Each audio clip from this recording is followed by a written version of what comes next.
글로벌 외신센터입니다. 오늘도 네 가지 소식들 준비되어 있는데요. 김민아 캐스터와 함께 알아보겠습니다. 안녕하세요. 안녕하세요.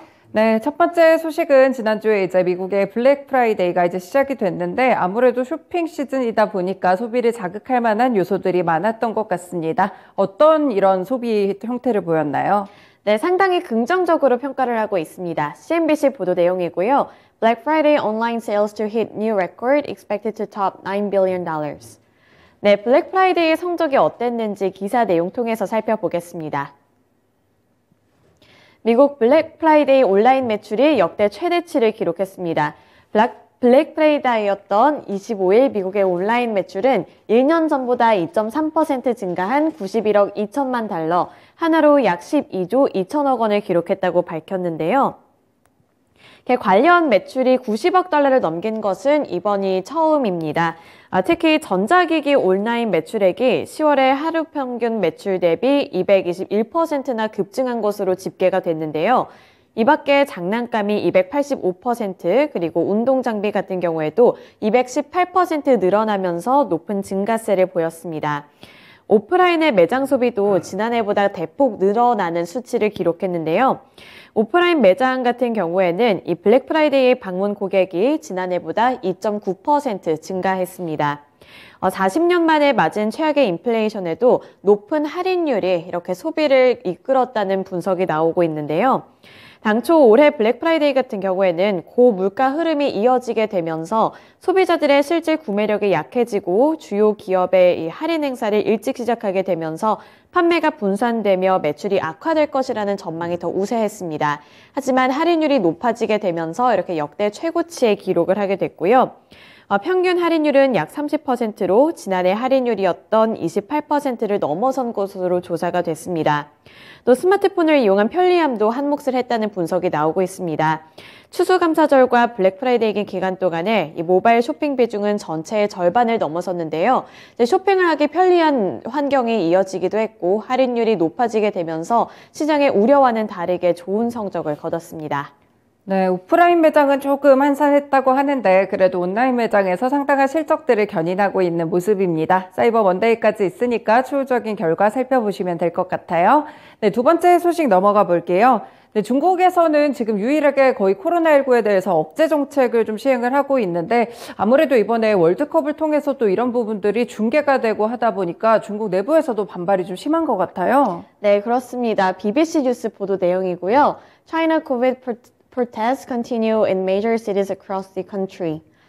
네, 중국에서는 지금 상황이 심각해 보입니다. 대규모 시위가 곳곳에서 일어나고 있는데 기사 내용부터 함께 살펴보겠습니다. 중국의 제로 코로나 정책이 3년 가까이 이어지면서 중국의 민심이 폭발하고 있습니다. 중국의 코로나19 확진자 수가 또다시 역대 최다치를 기록한 가운데 지역별로 봉쇄되는 아파트 단지가 늘어나면서 방역 정책에 대응하는 시위가 곳곳에서 벌어지고 있는데요. 우선 이 중국 쪽에서는 신규 코로나19 확진자 수가 대폭으로 또 증가하고 있는 상황입니다. 이런 신규 감염자 수가 39,506명으로 집계가 됐고요. 나흘 연속으로 역대 최다치를 경신을 하고 있고 사흘 연속으로는 3만 명이 넘어서고 있는 수치입니다. 코로나19에 대한 환경이 좀 많이 악화가 되고 있는 가운데 중국 당국에서도 어떠한 조치를 취하고 있는데요. 우선 봉쇄에 따른 뭔가 적극적인 행동은 나타나고 있지 않지만 이 아파트 단지를 대규모로 좀 봉쇄를 하게 되면서 곳곳에서 시위가 벌어지고 있는 겁니다. 우선 베이징대와 칭화대 같은 이런 대학교에서도 시위가 많이 일어나고 있고요. 또 광범위하게 시위가 퍼지게 되면서 이 심각성이 조금 더 두드러지고 있습니다. 여기서 지금 애플 같은 경우에도 타격을 받을 수 있다는 이 종목별로 봤을 때도 악재 소식이 있었는데 그 전부터 계속해서 떠오르고 있는 애플의 최대 협력 업체인 폭스콘의 중국 정저우 공장 노동자들의 일단 이탈이 다시 한번 또 부각이 되고 있습니다. 따라서 아이폰의 출하량까지 감소할 것이라는 암울한 전망이 나온 만큼 지금 대규모 시위가 곳곳에서 펼쳐지고 있다는 부분, 그리고 코로나 신규 확진자가 늘어나고 있다는 부분, 그리고 또 애플이 타격을 받을 수 있다는 이 세 가지 부분이 우려로 떠오르고 있습니다. 네, 지수 분위기가 나쁘지 않은 가운데 이렇게 중국 쪽의 리스크가 조금 더 불거지고 있기 때문에 이쪽도 계속 예의주시해서 살펴보셔야 될 것 같습니다. 세 번째 소식으로 넘어가 볼게요. 네, 세 번째로는 일론 머스크 CEO가 이제 트위터를 인수한 이후에 지금 트위터 쪽에서 많이 가입자가 또 늘었다고 하네요. 네, 맞습니다. 일론 머스크 CEO의 주장이었는데요. 비즈니스 인사이더 보도 내용입니다. Elon Musk predicts Twitter 2.0 will have 1 billion users a month by 2024.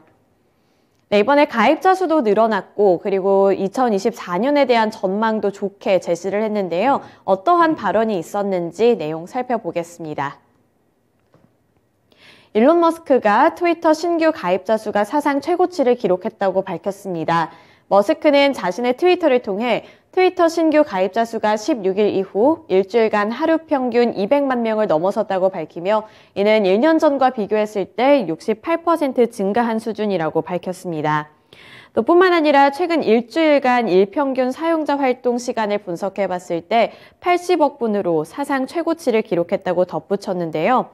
여기에 머스크는 모든 것의 앱이라고 불리는 Everything 앱으로 불리는 이 트위터 2.0의 기능들까지 함께 소개했습니다.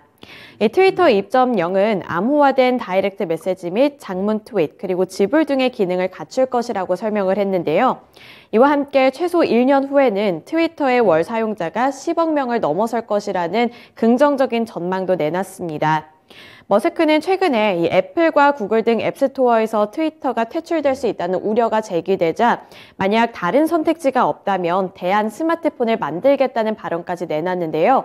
트위터와 새로운 기능에 대한 긍정적인 전망과 함께 구글과 애플 쪽에서 이렇게 좀 규제를 하게 되자 새로운 스마트폰을 개발할 수도 있다는 내용까지 발언에서 살펴볼 수 있었습니다. 네, 이제는 머스크의 트위터가 된 이 트위터 관련한 소식들도 함께 체크를 해봤습니다. 마지막으로는 최근에 빅테크 기업들이 좀 고용에 대해서 해고를 하고 있는 그런 모습인데 또 반면에는 학력에 대한 부분들은 많이 장벽을 없애는 것 같아요. 네, 그렇습니다. 월스트리트 저널 보도 내용이고요. Employers rethink need for college degrees in tight labor market. 네, 구인난이 심각하게 되면서 이렇게 빅테크 기업들 그리고 대규모 좀 큰 기업들 쪽에서는 새로운 조치를 취하기 시작했습니다. 어떠한 내용이었는지 함께 살펴보시죠. 미국의 구인난이 계속되면서 학력 요건이 점차 줄어들고 있다는 분석이 나왔습니다.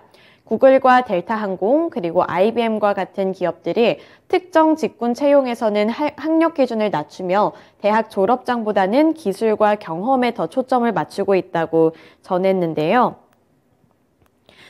싱크탱크들에 따르면 11월 현재 미국에서 대졸 이상의 학위를 요구하는 채용 공고는 41%로 2019년의 46%보다 5%포인트 정도 감소했습니다.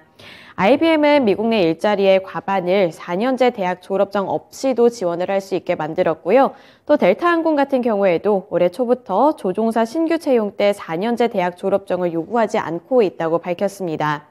또 구글 같은 경우에도 미국에서만 10만 명 이상의 디지털 마케팅과 프로젝트 매니지먼트 등의 분야에서는 대학 교육을 대체할 수 있는 온라인 교육 수강을 마쳤다고 밝히기도 했는데요. 이렇게 대부분의 일자리에서 학위를 요구하지 않고 있다는 분석과 환경이 조성이 되면서 현장 경험을 통한 기술과 지식을 중시한다고 설명을 했습니다. 또 이렇게 민간 기업뿐만 아니라 주 정부도 대졸 요건을 없애면서 고졸 채용자를 늘리고 있는데요.